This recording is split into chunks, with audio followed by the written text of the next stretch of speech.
It's raining in Hong Kong. Ang lakas ng ulan. Ayan.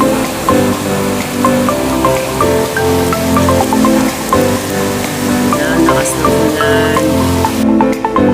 Lakas ng ulan, pati sa kwarto ko. Tingnan nyo. Umuulan. Ayan o, may naipon na akong tubig sa basahan. Ano?